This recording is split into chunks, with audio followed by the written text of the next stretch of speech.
everyone. This is the Bloom Where You're Planted podcast, sponsored by Never Too Late Cafe. And I'm Laura Womack, your host. And I have a special guest with me today, and I'm going to have her introduce herself and tell you where she's currently living. Hi, everybody. My name is Lisa Bastoni, and I live in Northampton, Massachusetts. Welcome, Lisa. We're glad to have you. So, I've known you from the music world.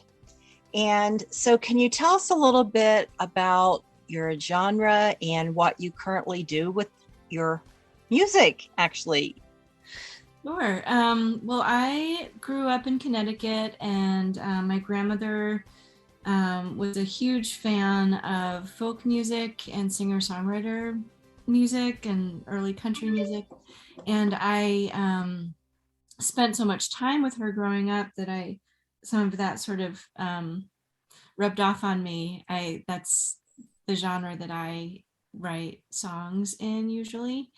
And I moved to Boston after college and kind of fell in with the Boston music scene, and have traveled around a bit. But mostly I'm based in New England, and I play around New England, folk, Americana, I guess you would call it, singer-songwriter would be the genre. So you write a lot of your stuff, or most of it? You do some covers, but you write most of it, correct? Yeah, I write, and I love learning and performing covers. When I first moved to Boston, I had a job at an art gallery, but then I soon quit that job to become a full-time street performer, and I would play hours of cover songs, and that was a great way to meet people in the area and also to learn great songs. And I'm just such a fan of good songwriting. So where was your corner? Did you have a spot? I started up above ground in Harvard Square, wherever I could find a spot, and then when it got cold, I was at Alewife, Davis, Porter, Harvard, Park Street, I think a little bit on the Orange Line, but mostly along the Red Line. And that's the train, right, subway of the Boston area. But that was a long time ago. I have not done that in a very long time. Well, it's cold in the subway too. Yeah. Not as windy as above ground, but so how did your music start for you? I know you said your grandmother was a huge influence, but how did you start playing music? And you play an instrument. How did that begin? Yeah, well, my grandmother played guitar. She picked up the guitar when she was 40 years old. And I remember as a teenager thinking, wow, like you can start something new at 40. And I'm above 40 now. And I'm like, that's young. Like, we're always going to, we're just all going to keep learning all the time, I think. You thought she was ancient, didn't you? I did, but so she picked up the guitar. She was just such a fan of music. I think she wanted to participate in it. She was her career was as a commercial artist, and then she did some music on the side, not professionally, but as a hobby. And then when I was 13, she gave me a guitar and started giving me lessons. And I had already taken a few years of piano, but guitar really spoke to me a lot more than piano. And in high school, I always have been kind of shy, but music became a way of connecting with people and finding friends and kind of finding my little group. And that has definitely stayed with me, just using music as a way of finding community. Well, that's how you started performing. How did the writing part start? Oh, so the writing part started kind of alongside I was learning songs, and then my grandparents and I would go see concerts there was a Unitarian church in my town, and they had a singer-songwriter series that we would go to like maybe once a month, and just making that connection between the records we had listened to at home and then seeing people performing songs that they had written themselves, that like was such a light bulb moment for me to see that this is such a living tradition. And I think that inspired me to start writing too. My songs in high school were terrible, but I think you have to kind of go through that to just in the learning process. But I've been writing probably since I was about 13 or 14. Wow. So how does it come to you? The lyrics first, the melody, rhythm, what? Usually come around the same time. Sometimes I'll get an idea based on an experience, a personal experience, or something that I hear on the radio can inspire it. Sometimes I'll sit down with the intention of writing. And there are all different kinds of ways to start a song. And the music and lyrics tend to come at the same time. I think there's like a natural rhythm of phrases that will kind of guide me towards a certain melody. And so I just try to follow that, and little by little it comes together. As you can tell, I'm not a songwriter, so I mean, though I did write one once, it was not something that I put out there. And it's, so I'm always just very curious about how that happens for people. So I know that you also are an artist. Is that what you studied in college? A little bit. As I mentioned before, my both of my grandparents were commercial artists, so I was lucky enough to grow up basically with them, and just surrounded by art materials, and just that was normal for our family. It was just to be visual in that way and draw. And so I've always loved drawing, and in college I ended up studying art history with a minor in studio art. And I've kind of gone back and forth between visual art and music, and I like having both. Well, you have a unique way that you've combined them. So at looking at your webpage and such, one thing is the needlework, felted Oh yeah, that was needlework. a pandemic hobby. Oh. I taught myself how to do needle felting with wool, and basically you get like a puff of wool fiber, and it comes in whatever color you can imagine, and you stab it with a special kind of needle. It's like a barbed needle that grabs the fibers of the wool and helps them stick together, and you basically like stab it repeatedly into something cute. So I made a bunch of animals for my kids, and then I made a needle felted Bernie Sanders. I love Bernie. It was so funny. Like, oh, it's out of stock. So that was a pandemic hobby then. That was. So then some of your pictures, the Favorite Ladies series of your paintings, they're watercolor, correct?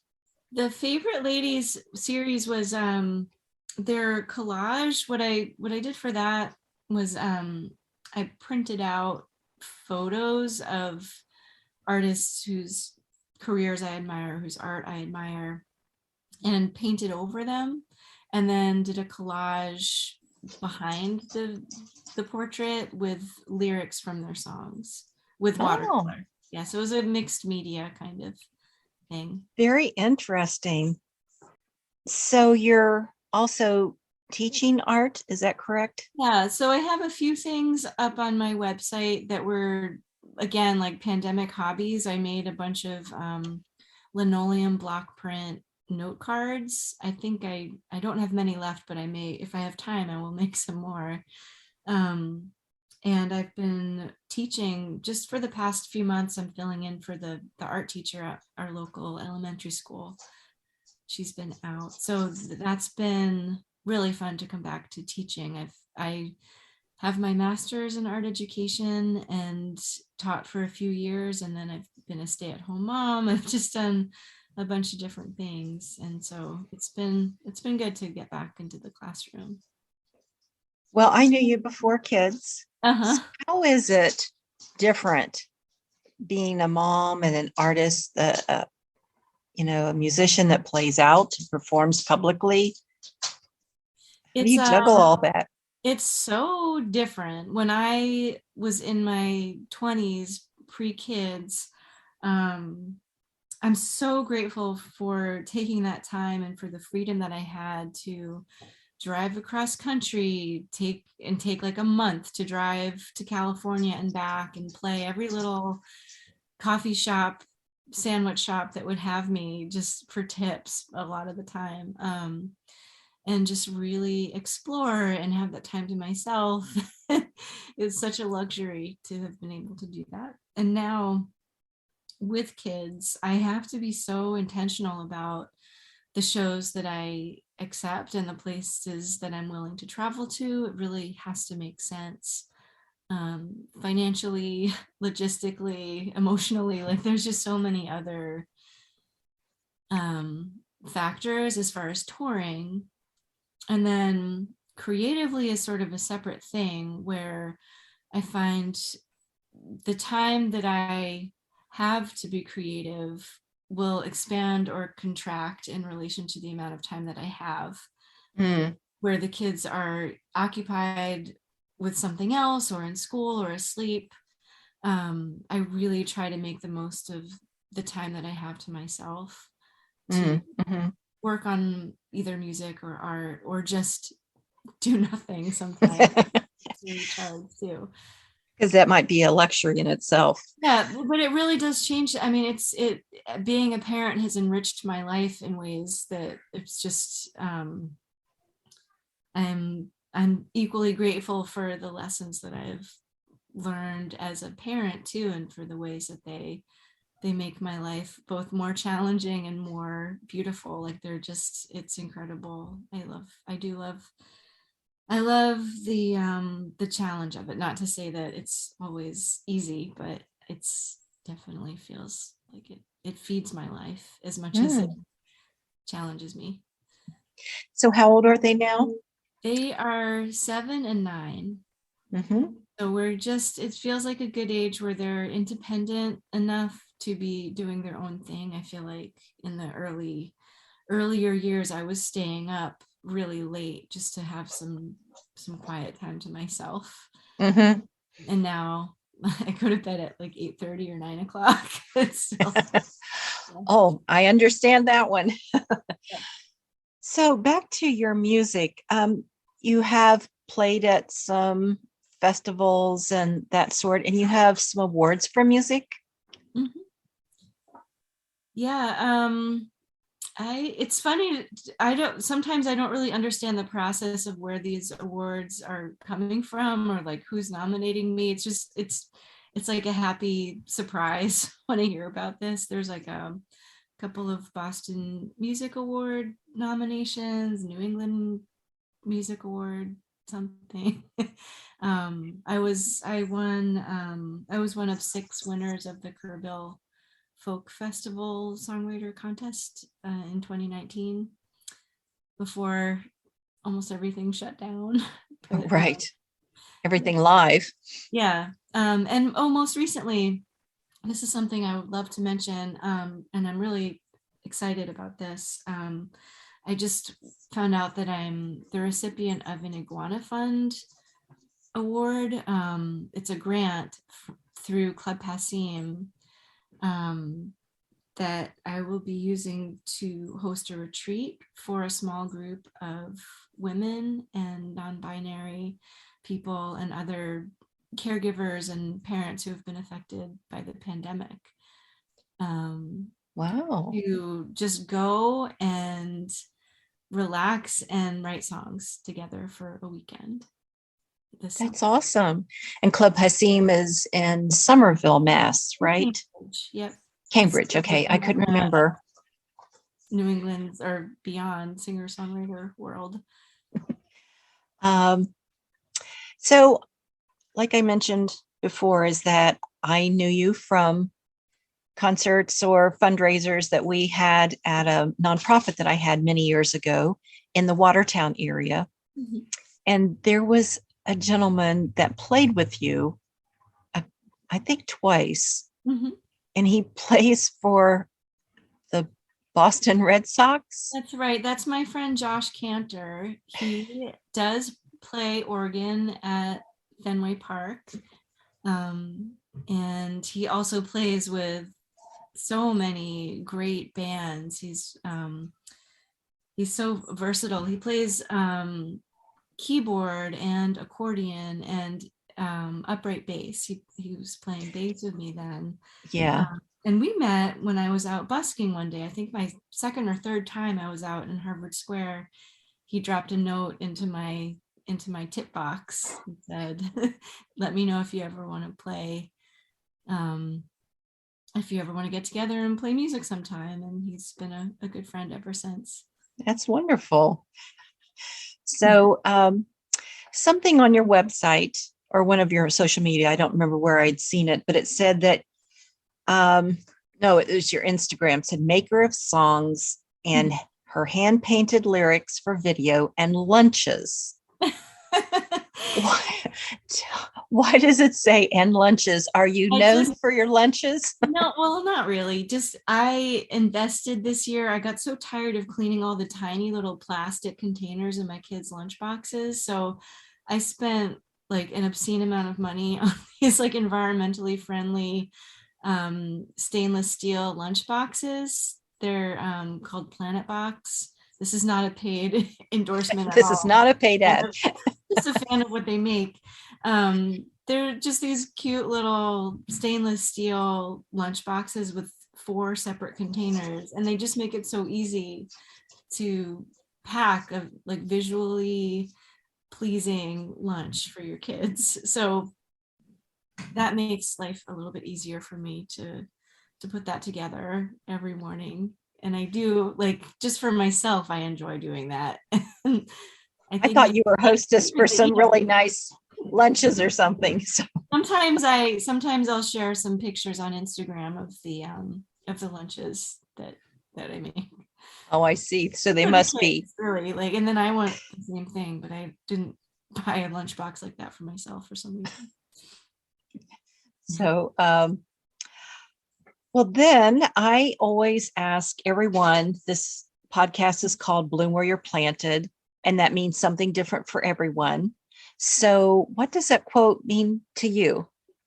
I love that quote so much. It makes me think of, as an artist, and I'm guessing that most, if not all, of your listeners are creators in some way or another. Yes. That we are so, it's a blessing to be able to find that flow state when you're, for me, it's like either songwriting or painting or making lunches, where you're just in that zone where you're not really aware of the, like, time passes very quickly. You know what you're doing and you're actively working on it, and everything else kind of falls away. And I think to whatever degree you can find moments of that state of being in your life, is a gift.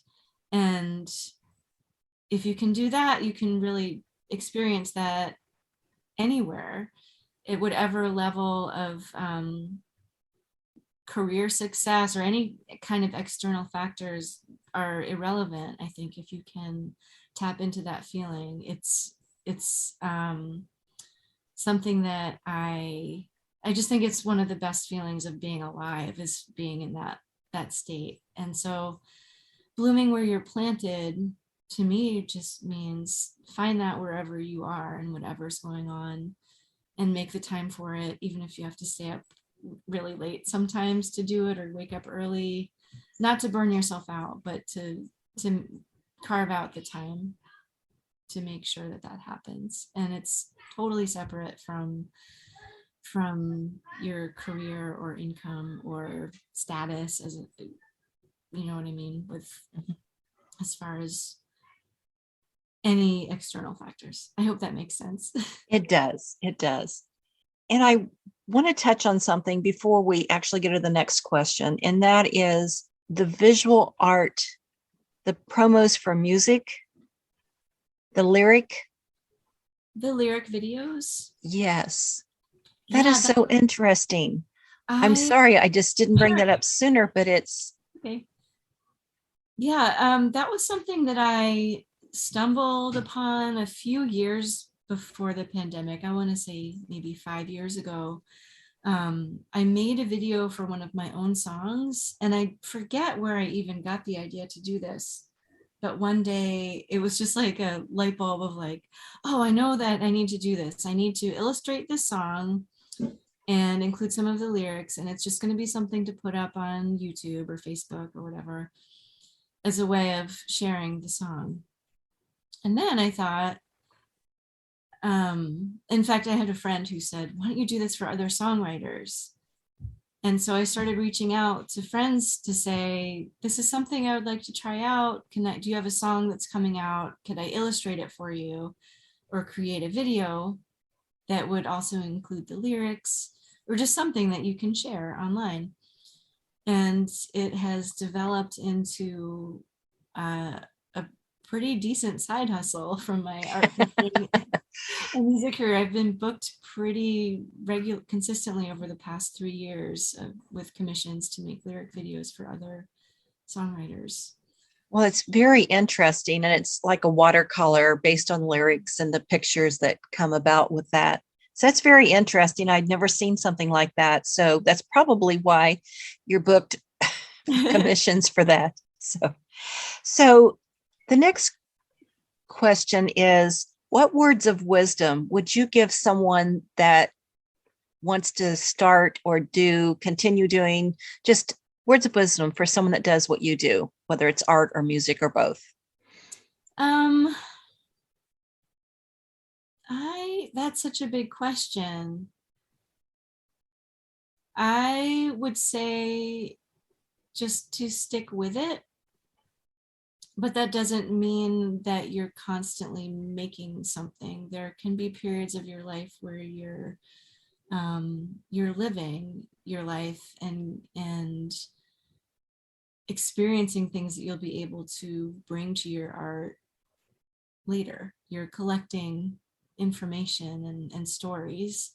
And so to be kind to yourself if you're not writing a song every day for a period of time, and just trusting that you'll come back to it when the time is right. Because I found that I kind of come and go from it myself, and just being kind to yourself artistically, and as you're talking to yourself, just talk to yourself as a friend would talk to you. That's great advice. So what is next for Lisa Bastoni? Well, I'm going to see how long this teaching position will last. I'm really enjoying being an elementary school art teacher again. I've got a couple of lyric videos in the works right now, and I'll just see what happens. I hope to get back to songwriting a little bit more. It's something that I feel like I've been kind of pulled away from the past few months, but I'll hope to come back to that and just see where it leads. And how many albums do you have? I didn't count them, but it looks like 6. I'm not sure, because there are some that I put out in the early 2000s that I don't count, or they're not really available anymore. But I'm thinking, well, they count. They were good learning experiences. But I have 2 full-length albums that are up on my Bandcamp page, and 1 EP that just came out last year. Good. Well, Lisa, our time is about to come to close, and I really, really appreciate you for being a guest. Thank you for being with us today and sharing your music thoughts and your words of wisdom. And so this is the Bloom Where You're Planted podcast, hosted by Never Too Late Cafe. And I'm Laura Womack saying bye for now. So bye, Lisa. Thanks again. Bye-bye. Bye-bye.